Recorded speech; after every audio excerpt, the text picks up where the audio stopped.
Magandang umaga po muli sa ating lahat. Gusto ko sanang pamahagi sa inyo mula sa araw na ito na mula sa Roma 3:23 na ipinapaalam ng Diyos na kung tayo ay parating isang makasalanan, hindi tayo aabot sa kaluwalhatian ng ating Ama. Kaya ang sabi dito sa Roma 3:23, ang lahat ay nagkakasala at hindi nakakaabot sa kaluwalhatian ng Diyos. Oo, tama.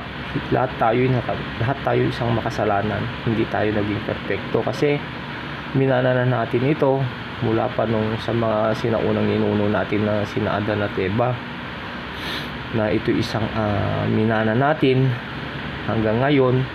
Kaya eto, hindi tayo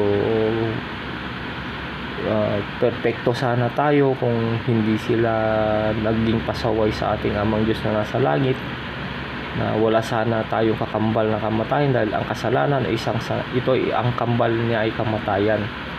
Kaya ituturing kong isang halimbawa noon na si Apostol Pablo, na dating malupit at masigasig na manguusig ng mga Kristiyano, si Apostol Pablo noon. Pero nang naglaon, inamin niyang nagkamali siya at binago niya ang kanyang pananaw at personalidad po. Tulong ni Jehovah, naging mapagmahal, maawain at mapagpakumbabang pastol si Pablo noong mga panahon na yon. Sa halip na isipin ang mga pagkukulang niya, nagtiwala siya sa pagpapatawad ng ating Amang Diyos na nasa langit. Alam niyang hindi perpekto, pero nagsikap siya ng gusto na pasulungin ang Kristiyanong personalidad niya at magpakumbaba siyang umasa sa tulong ng ating Amang Diyos na nasa langit para matapos ang gawain ibinigay niya.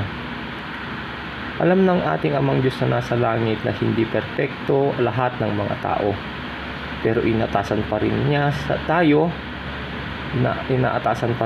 na inaasahan ng ating Amang Diyos na nasa langit na aaminin natin ang mga pagkakamali natin at pasulungin ng ating Kristiyanong personalidad. Dapat pag-aralan ng mga tao na kagaya niyo po ang salita ng Diyos sa pang-araw-araw para makita natin kung ano ang dapat nating baguhin sa ating mga sarili.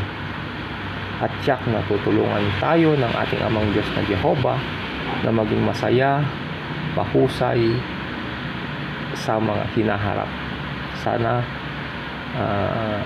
naipamahagi ko po sa inyo at nakinabang po kayo ng wasto sa ipinabahagi kong isang napakagandang salita ng Diyos sa araw na ito.